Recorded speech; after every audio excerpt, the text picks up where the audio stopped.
sorry for the couple minutes delay. We were just working out some stuff on our end. But welcome to our top 5 winter riding questions answered webinar. This is for Winter Go by Bike Week. Starts today and ends on the 12th, and we're so happy you all could join us. We reached out to our community to get these questions, and the folks at Oak Bay Bikes have also added a few to let us know about what people are asking. So this is to support your rides, and there'll be information from Go by Bike BC provided in a little bit. Before we start, we'd like to acknowledge that we work and ride on the unceded territories of the Lekwungen and Wasaneg nations. And we here have a list. Oops. There we go. So to get into our webinar, our top 5 submitted questions are: what are lumens and how many do I need? How do I maintain my bike in winter? How do I stay visible? How can I ride comfortably in the rain? And what's the best way to store my bike in the winter? So we've got a couple different presenters for these questions, and then Go by Bike BC is going to join us and provide some more information after. Our prizes for Winter Go by Bike Week are sponsored by Oak Bay Bikes. There are 2 ways to win. If you go to Go by Bike BC, you can register, log your rides. If you've logged 4+ rides during Winter Go by Bike Week, you're entered to win this amazing winter riding outfit. It's over $500 in value. If you log 1 ride during Winter Go by Bike Week, we have an additional $850 worth of winter riding gear. So that's at Go by Bike BC, and we encourage you to get over there. To further support your riding this winter, we also have 2 group rides planned. We have one Wednesday, February 8th from 6 to 7 p.m. If you want to arrive at 5:30, we'll just get everyone organized, and we'll be heading out from the Esquimalt United Church. And we have hot chocolate served after the ride. So this one's at night, so it's experienced riders only. That'll be dark, so we encourage you to wear your lights and reflective gear if you have any. And our second ride is a family-friendly, everyone welcome. It's a funky helmet ride. So if you want to decorate your helmet, it'll be a lot of fun. That's Saturday, February 11th from 10 a.m. to 11. Arrive at 9:30. And this ride's all around Fernwood. So if you meet at the Fernwood Neighborhood Resource Group, and hot chocolate after that as well. So there's more information on both these rides on our website, capitalbike.ca, if you want to hop on there. Okay, so we're going to get right into just some general tips. Before winter, tune up your bike and switch to wet weather lube. Get some fenders, make sure your lights are sufficient, check your brake pads and think about winter-specific pads. Add tires with heavier tread or studded tires, and get yourself a bright jacket, rain pants, warm inner layers, and some winter cycling gloves. And shoe covers are super important. That's taken from the MEC website. There is a ton of really awesome information, so I really want to share that resource with you. There's also lots of videos on like washing your bike and other things you can do for winter riding. So if you want to head over to the MEC website, there's tons of great stuff there. All right, getting into our first question. This one is, oops.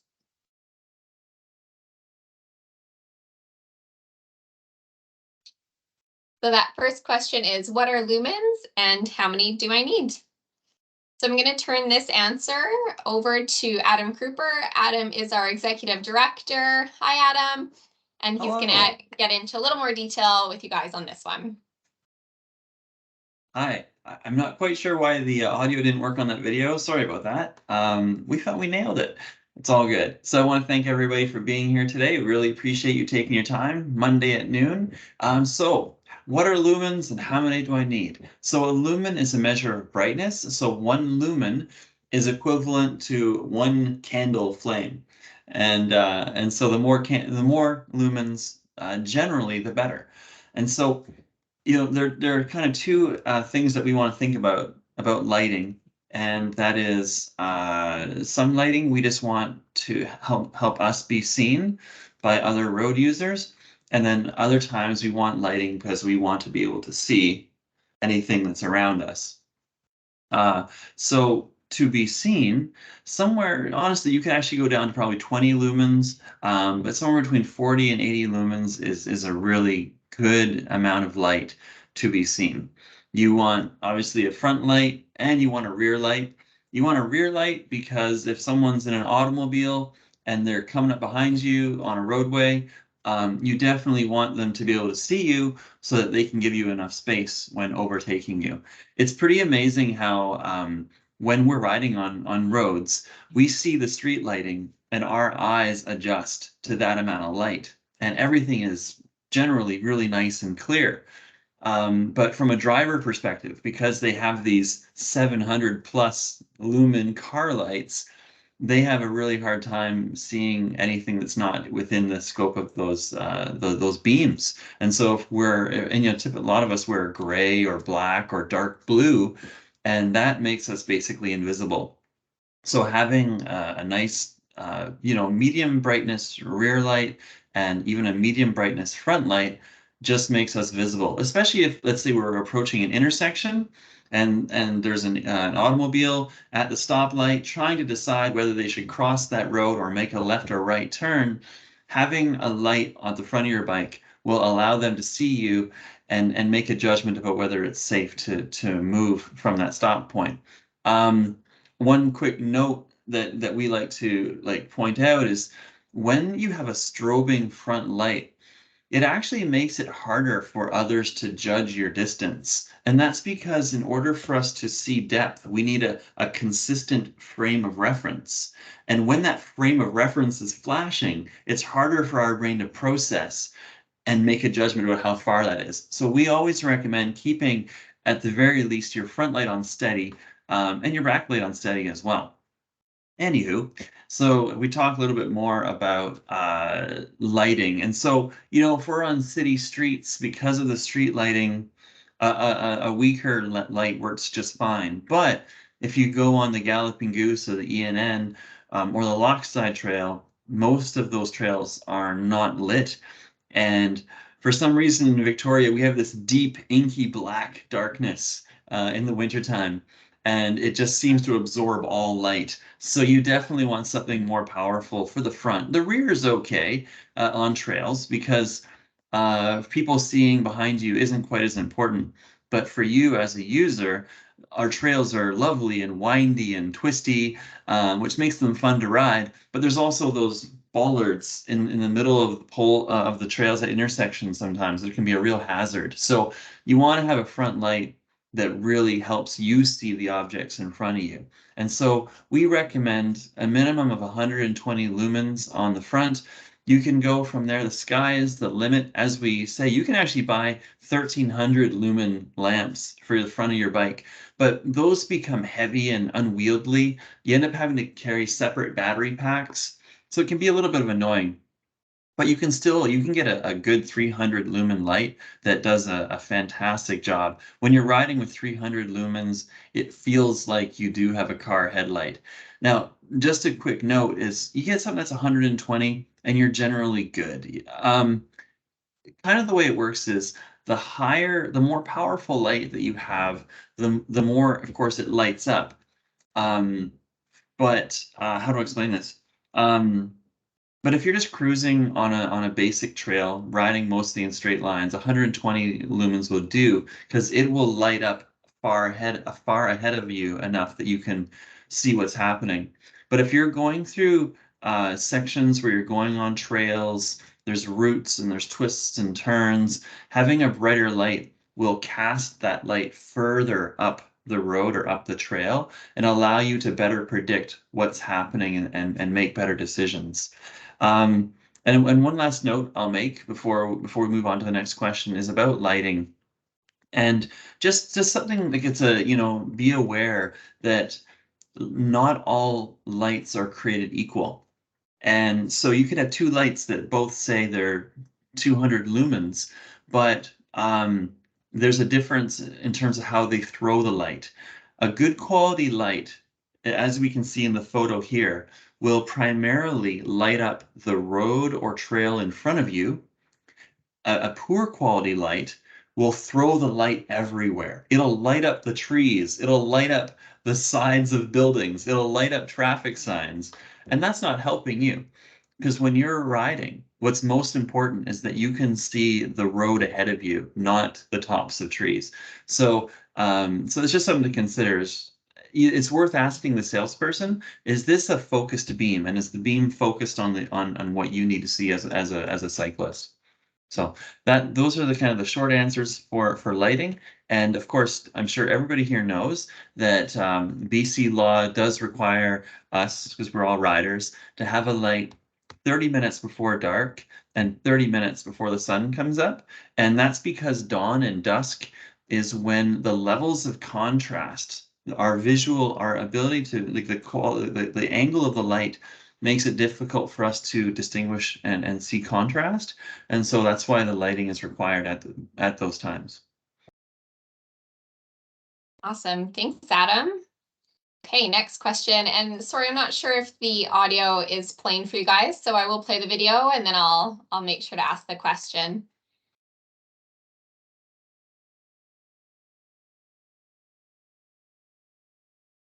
So this second question was, how do I maintain my bike in the winter? And question bike shops here a lot. And oops, there we go. Okay, this is back to you, Adam. All right. Yeah. First of all, I want to say thanks to Oak Bay. Each of their staff thought of a really common question they get, and they actually like took the time to like shoot a video, or Jordan did, of them asking the questions. So it's really coming from what they're hearing from customers, which I think is so cool. So how to maintain your bike in the wintertime. I think that the thing that we need to remember about winter riding in the wintertime is that, you know, in Victoria, our winters are actually pretty dry, especially compared to Vancouver, and we don't get a lot of snow. So therefore we don't need salt on the ground, or we rarely need salt. So that's actually a really nice thing. So the weather is pretty good, but there is more moisture. And also you'll notice that obviously trees have lost all their leaves. And so there's lots of that kind of debris on the asphalt. And then as there's like municipal operations, let's say sweeping up all the leaves when they go to the compost at Heartland, a lot of dirt then gets tracked onto the road. And so as you're riding in these more damp conditions, your bike is holding onto moisture. Your chain is holding onto moisture, your rims, your frame. And as you ride, your tires are throwing up. They're throwing this dirt and leaves and gravel and debris all over your bike. And so it results in a fine grit. And that fine grit gets into any moving parts on your bike, which can be your bearings, it can be your rims, it can be your brakes, it especially can be your chain and your derailleurs. And so as that grit starts working its way into the parts, it's basically sandpaper, and it's just slowly wearing everything away. So what we need to do is we need to kind of keep that grit off as much as possible.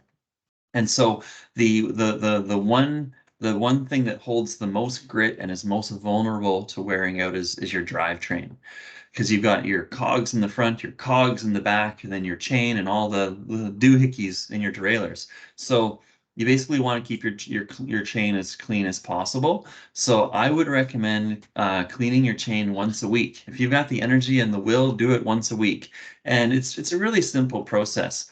If you're short on time and you just want to, you know, just take care of your bike a little bit, you can just take a rag and like lean your bike up against a wall, take a rag and hold the chain, and then turn your cranks backwards, and then just help get some of that loose dirt off your chain. It's the quickest, easiest thing you can do.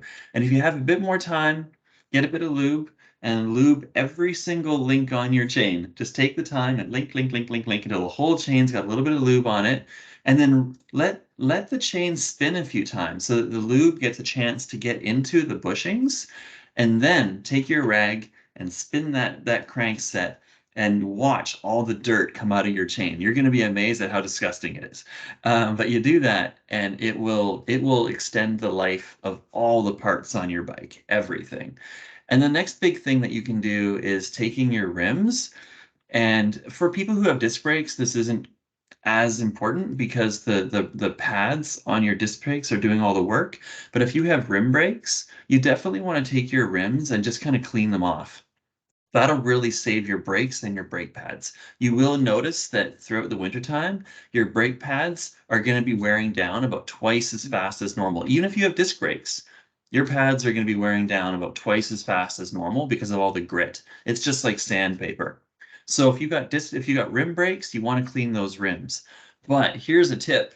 If you have disc brakes, do not take a rag unless it's perfectly clean, but don't even do it. Do not try to wipe down your rotors on your disc brake bikes. Do not wipe them down. And the reason why is because if any oil or grease gets on those rotors, it contaminates the brake pads in the calipers, and then your brakes will never work the same again. So basically, don't touch your rotors whatever you do. But what you can do to help your disc brakes is clean off your bike. Just wipe it down with an old towel or a rag and get the general dirt off your bike. And that'll stop the dirt from getting on your rotors and getting inside your disc brakes, which will extend the life of your brakes, which, they're pretty expensive. Like replacing a pair of pads is 30 bucks a side. So that's 60 bucks. Plus you got to pay a mechanic to do it. So it's $100, it's a $100 job.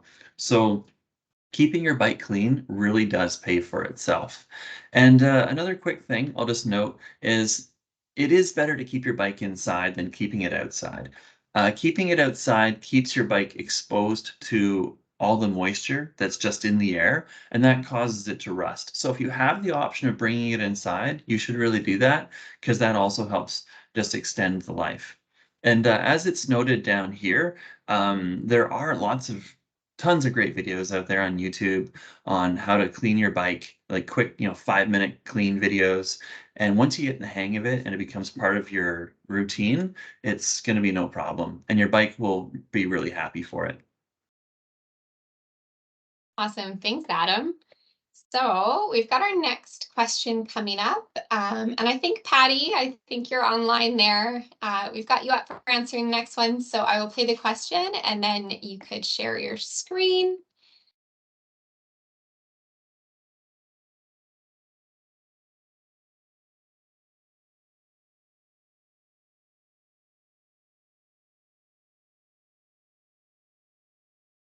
So I'm not sure if everyone could hear this one, but a really common question that they get, and I know it's a concern for everyone riding kind of in the darker months of the year, is how do I stay visible in the daytime and the nighttime, and how you can kind of go about tackling that safely. Okay, so Patty, are you on there? You could share your screen or you could turn your camera on.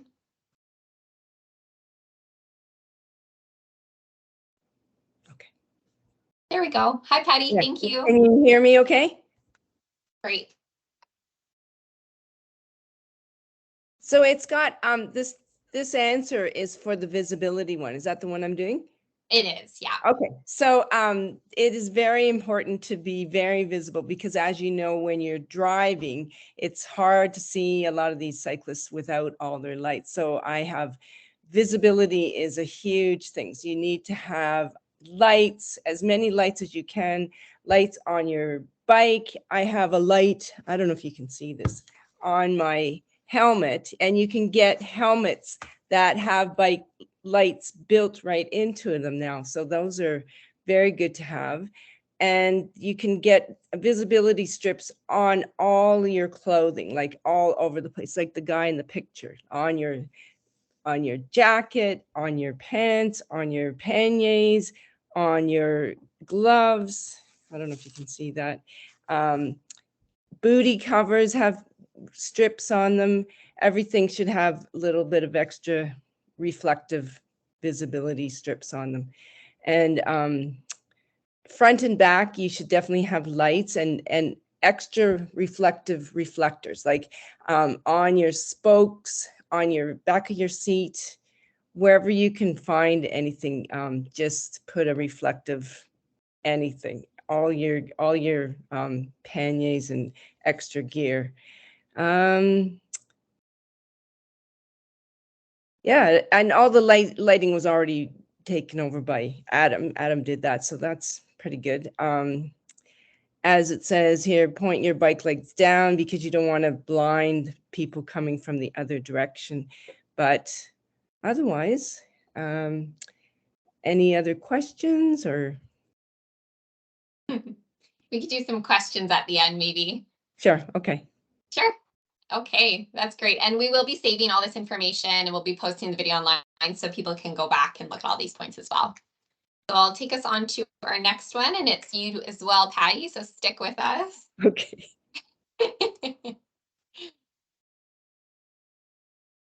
Okay.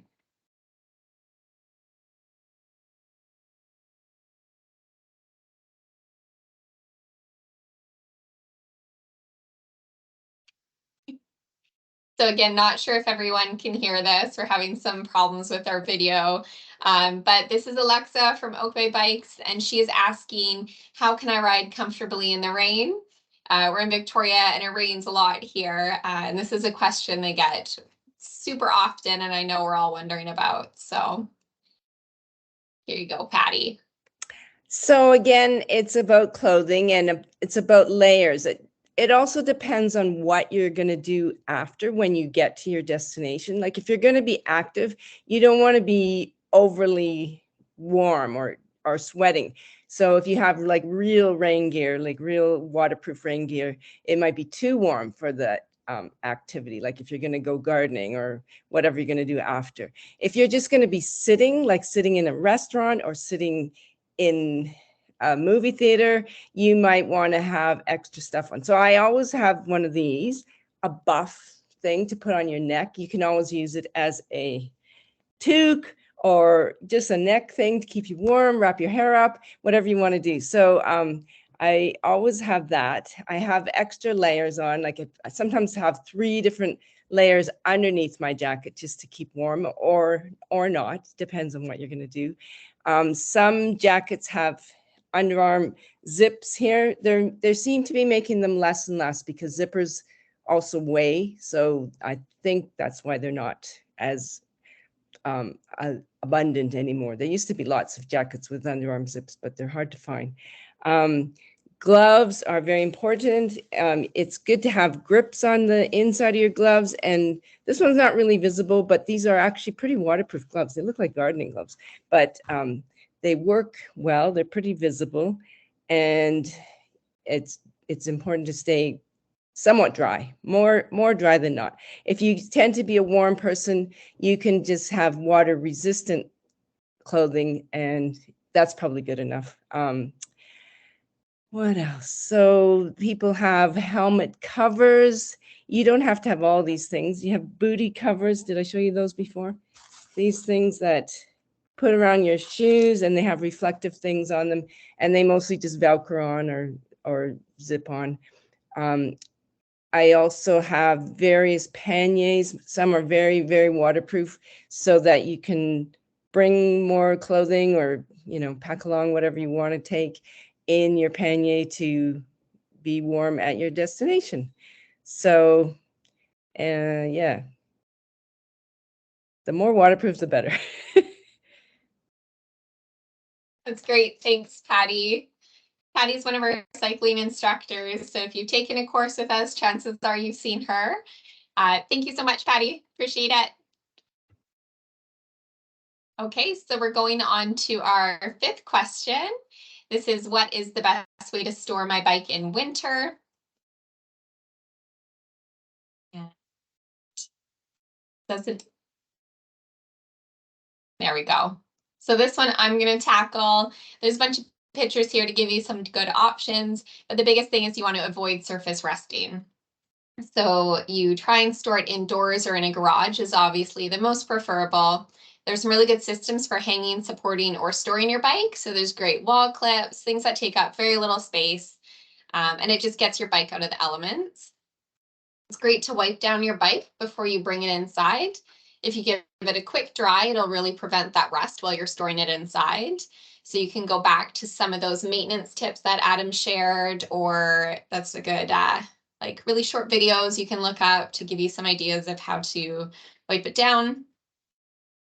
If you can bring it indoors, and I know a lot of folks live in condos, or maybe there's no bike room, or you go to work, the best thing you can do is cover it at a minimum. You could put it in your carport, porch, balcony. You can lean it over the fence. Some people here have even, like, if you can get a tarp and put it over, or just something to kind of protect it. It'll just maintain your bike a lot longer, and you'll be able to use it for much longer. There are even these little, like, really affordable tents you can get to pop up if you know you're going to be storing your bike for a while. But the biggest thing, get it out of those elements and try and cover it up. So I'm going to pass this over to Julio. Julio works with Go by Bike BC. So they've helped present this with us. And their website is where you go to register and sign up, log your rides for Go by Bike Week. And yeah, I'll pass it over to Julio, and I'll join you back at the end. Thank you, Jordan. Hello, everyone. My name is Julio, and I am the program coordinator for Go by Bike BC. Now, what is Go by Bike BC? Go by Bike BC Society was formerly known as Bike to Work BC, was initially formed as a provincial body to secure and share resources to help communities throughout British Columbia to deliver successful bike to work events. Our mission is to inspire everyone to go by bike, and our vision is to is a future where everyone has the opportunity to experience the joy of cycling for work, for play, for well-being, and for the planet. As a fun fact, actually, Bike to Work Week started here in Greater Victoria in 1995. Back then, it was actually 500 participants. And fast forward to 2022, Go by Bike BC helped communities and partner with organizations such as Capital Bike to deliver these events. 3 events, Go by Bike, Winter Go by Bike, Spring Go by Bike, and Fall Go by Bike. And last year, we actually had 55,000 participants. If we can go back, if we can go to the next slide, please, Jordan. Here we go. Thank you so much. As I mentioned, in total, 55,382 British Columbians actually participated in these 3 events. Together, we actually logged 2,256,176 kilometers. And we also saved 489,000 kilograms of greenhouses. That is roughly the equivalent of 105 gasoline-powered passenger vehicles just for 1 year. Thank you so much, Jordan. If we can go to the next slide, please. Now, as I mentioned, we organized 3 events. One of them is starting today, which is called Winter Go by Bike. It starts today and it ends on February 12th. The next one will be May 29th to June 5th, and the one after will be in the fall, which will take place between October 16th and October the 29th. And next slide, please. Now, how do you sign up? Oh, if we can just go back one. Actually, no, we can send this on the other one. Sorry, we can actually go back to the other one. Thank you so much. So we do encourage you to sign up and try cycling this winter, or in the spring, or in the fall. When it comes to the winter event, you only need to log 1 bike ride to qualify for the prize draw. And these prizes are from like neck warmers, Visa gift cards, and so on. In fact, let me actually post a link right now in the chat. Just give me 1 second.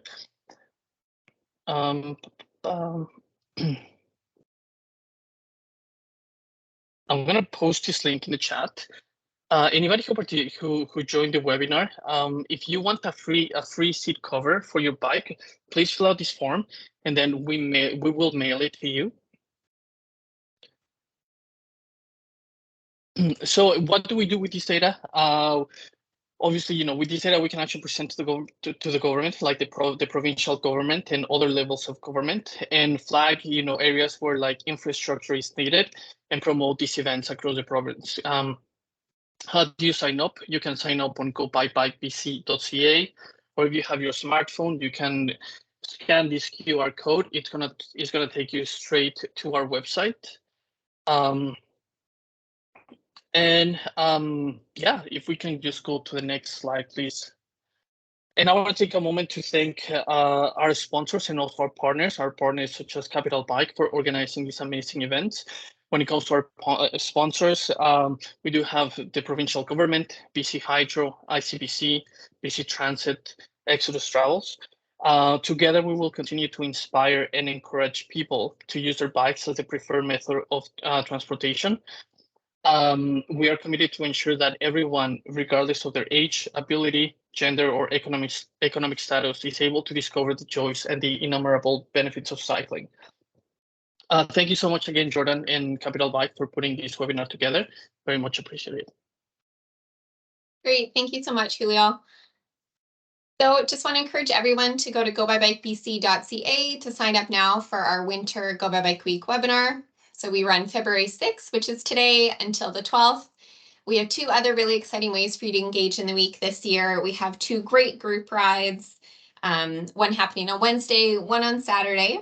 We have $1,400 worth of prizes, all donated by Oak Bay Bikes. So thank you so much. All you need to do is log 1 ride on Go By Bike BC to be entered to win, or 4 rides to be entered to win the grand prize. Currently in Greater Victoria, we have 834 riders signed up and ready to go for this week. And we have 381 teams, so it's a great turnout already, and we're looking forward to seeing more of you guys out there. This video will be saved and posted on our YouTube channel, so if you want to head over there. If you want more information about the rides, this webinar, or the prizes offered this week, I encourage you to download our Capital Bike app, where it has all the information and photos of all the prizes that you can win. And thank you so much. Happy winter riding. We're always here to support your rides, so you can send us an email here, info@Capital Bike, or give us a call. You can also email me personally, and we're more than happy to support your winter riding, and looking forward to seeing you all out there on the trails. Happy winter Go By Bike Week, everybody. Thanks for joining.